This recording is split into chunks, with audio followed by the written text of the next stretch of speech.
पिछले वीडियो में हम लोग जान चुके थे पोलिनोमियल्स के type on the basis of degree. क्या जाने थे हम लोग कि पोलिनोमियल्स को हम लोग दो पार्ट में डिवाइड किए थे। किसके किसके बेसिस पर?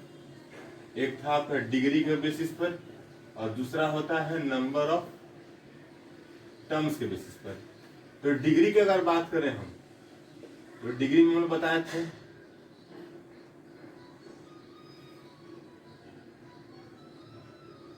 कि अगर डिग्री 0 हो उसको हम क्या बोल देते हैं? Constant polynomial. अगर डिग्री 1 हो उसका नाम होता है लीनियर पोलिनोमियल। अगर डिग्री 2 हो उसको हम लोग बोल देते हैं क्वाड्रेटिक पोलिनोमियल।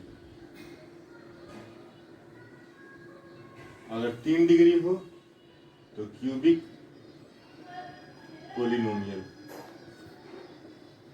4 डिग्री हो उसका नाम होता था बाई क्वाड्रेटिक पोलिनोमियल। 5 ऐसा था तो क्विंटिक पोलिनोमियल।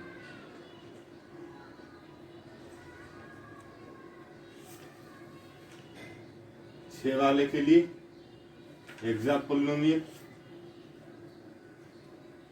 फिर 7 के लिए हेप्टा, 8 के लिए ऑक्टा एंड सो ऑन। ये चलता था। ये मेरा होता था डिग्री के बेसिस पर। डिग्री कहने का मतलब उसका मैक्सिमम पावर चेक करते थे और बताते थे कि वो किस तरह का पोलिनोमियल है। अगला जो हम लोग को पढ़ना है वो है नंबर ऑफ टर्म्स के बेसिस पर। तो नंबर ऑफ टर्म्स कितने होंगे उसके अकॉर्डिंग हम लोग उसको बताएंगे कि वो कैसा पोलिनोमियल है या नहीं है। अब बेसिस मेरा क्या है? तो नंबर ऑफ टर्म्स के आधार पर हमको बात करना है। तो पहला जो आता है जिसमें क्या रहेगा आपको नंबर ऑफ टर्म कहने का मतलब एक टर्म पहले। अगर एक टर्म रहता है किसी पोलिनोमियल में तो उसका नाम क्या होता है? मोनोमियल। जानते हैं हम लोग मोनोमियल के बारे में। कैसे डिफाइन करेंगे इसको? If N algebraic expression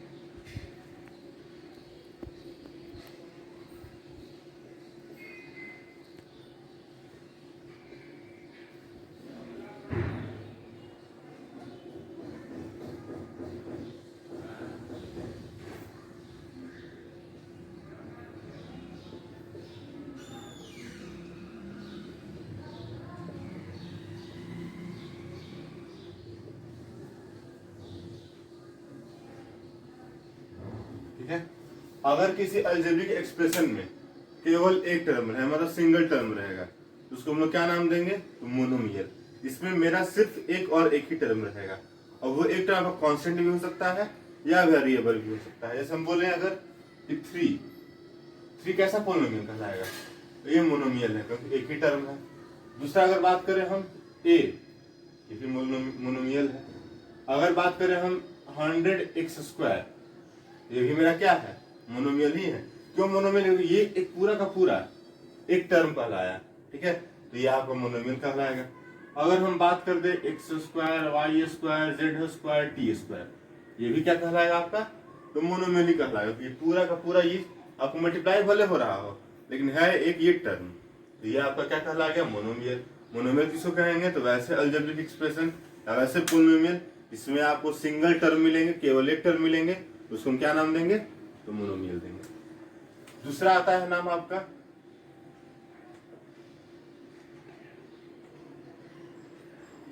binomial.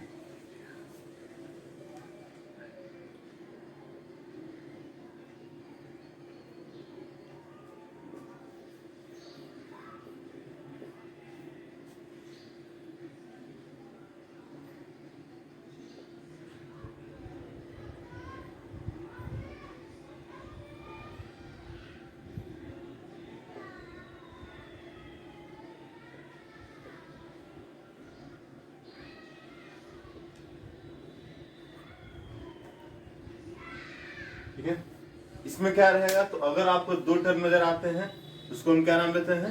Binomial. Example क्या रहेगा इसका? तो दो टर्म के लिए अब दो टर्म के बीच में प्लस या माइनस यही दो रहेगा, मल्टीप्लाई डिवाइड नहीं। जैसे मान ले x square plus y square, ये क्या रहेगा आपका, तो बाइनोमियल है। एक्स स्क्वायर ये पहला टर्म, ये पहला टर्म, ये हो गया मेरा दूसरा टर्म। अगर हम बात कर दे 3 प्लस एक्स, ये मेरा क्या हो जाएगा, एक बाइनोमियल हो जाएगा।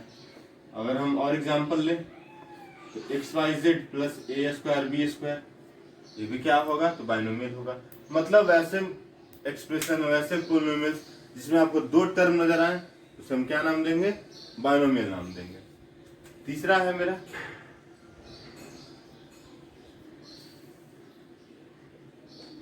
ट्राइनोमियल्स।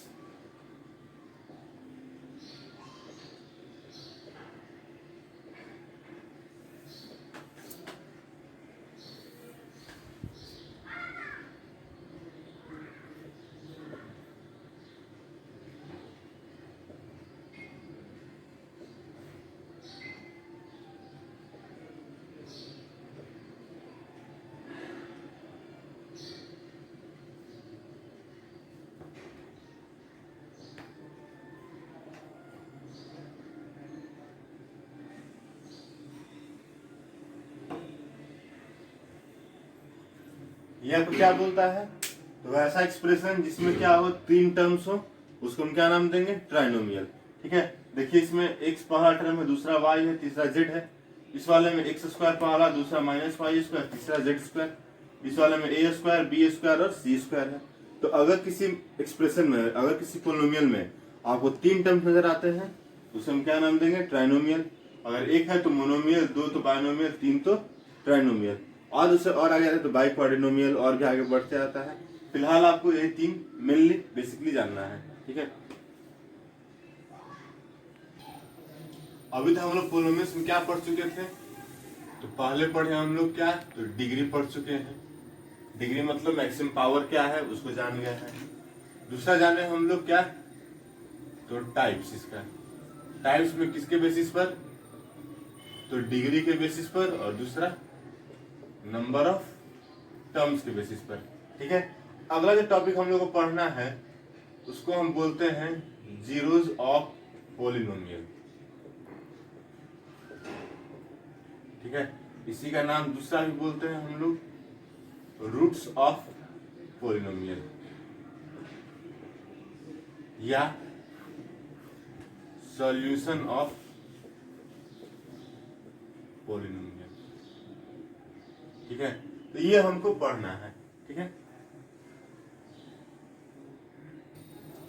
तो अभी तक हम लोग जान गए थे पोलिनोमियल को दिखाते कैसे थे, तो पी एक्स करके लिखते थे। ठीक है, या कहीं कहीं बुक में एफ एक्स भी लिखा रहता है। कोई भी आप लिखिए, पी एक्स लिखिए या एफ एक्स लिखिए, लेकिन ज्यादातर हम लोग इस्तेमाल करते हैं पी एक्स ही। पी एक्स कहने का मतलब क्या था, तो पोलिनोमियल ऑफ एक्स, मतलब इस पोलिनोमियल में मेरा एक्स वेरिएबल होगा और बाकी सारे कांस्टेंट होंगे। ये तो हो गया मेरा पोलिनोमियल को दिखाते थे। अब हम लोग रहे कि वैल्यू कैसे फाइंड करें किसी पोलिनोमियल का। तो किसी पोलिनोमियल का वैल्यू फाइंड करने के लिए हमको कुछ पॉइंट चाहिए। ठीक है ना, जैसे कि हम लिख लेते हैं, कोई पोलिनोमियल ले लिए हैं कि x is equal to x square minus 3x plus 4, ये हम एक पोलिनोमियल मान चुके हैं। और आपको बोला गया फाइंड करने के लिए कि P2 फाइंड कीजिए, P0 फाइंड कीजिए। तो P2 कहने का मतलब क्या है, कि पोलिनोमियल जो दिया हुआ है उसको आप किस पर निकालिए, तो x इज इक्वल टू क्या लेना होगा, 2 पर उस पोलिनोमियल का वैल्यू क्या होगा ये हमको पता करना है। तो ये P2 कहने का मतलब क्या है, तो polynomial of x at x is equal to 2। क्या है इसका मतलब P2 का, तो वैल्यू ऑफ पोलिनोमियल px कहां पर, तो at x is equal to 2 पर, मतलब x का वैल्यू 2 पुट करेंगे तो क्या आंसर होगा, तो px मेरा क्या दिया हुआ था ये। अब हम लिखेंगे p2 is equal to, p2 मतलब x किससे रिप्लेस हो गया है, 2 से। तो जहां जहां आपको x नजर आएगा वहां वहां हम क्या रख देंगे, 2 रख देंगे। x की जगह 2 रखे तो 2 स्क्वायर माइनस 3 इंटू 2 प्लस 4। 2 का स्क्वायर 4, फिर 2 जा 6 और फिर 4, 4 प्लस 4 8, 8 माइनस 6 2, यानी इसका आंसर क्या हो गया 2। अगर हम बात करें P0 का, P0 कहने का मतलब हम x के बदले क्या पुट करेंगे, तो 0 पुट करेंगे। तो यहाँ रहेगा 0 स्क्वायर माइनस 3 इंटू 0 प्लस 4, मतलब 0 माइनस 0 प्लस 4, यानी कि आंसर मेरा क्या हो गया 4। तो इस तरह से हमको कोई भी वैल्यू दिया रहेगा, कोई भी पॉइंट दिया रहेगा x का, और उस पर हम वैल्यू पुट करेंगे और वहां से उस पोलिनोमियल का वैल्यू क्या मिल जाएगा, जो भी आएगा वो उसका आंसर होगा। अब कल के वीडियो में हम लोग जिक्र करेंगे इसी में, तो जीरोज कैसे पता करते हैं। कोई पोलिनोमियल आपको दिया रहेगा और बोलेगा कि फाइंड करने के लिए कि वो जीरोज उसका क्या होगा, पहला चीज रहेगा। दूसरा चीज आपको पूछ सकता है कि कोई पॉइंट दे दिया रहेगा, बोला क्या ये इसका जीरोज है, क्या इसका ये रूट्स है, उसको पता करने के लिए। उसको हम लोग कल पढ़ेंगे।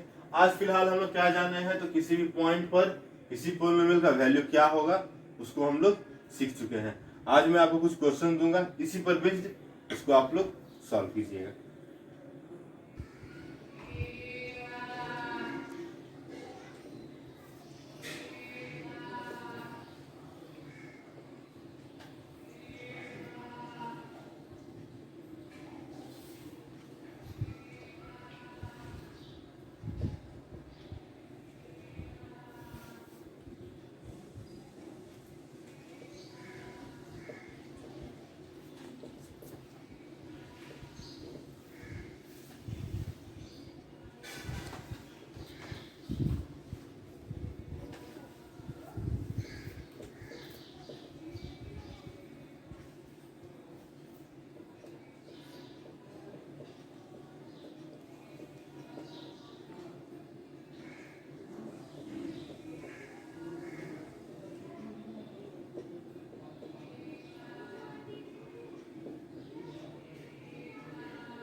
ये आपको कुछ क्वेश्चन दे दिए गए हैं, इसे आप नोट करके बनाकर उसको आप लोग भेज दीजिएगा।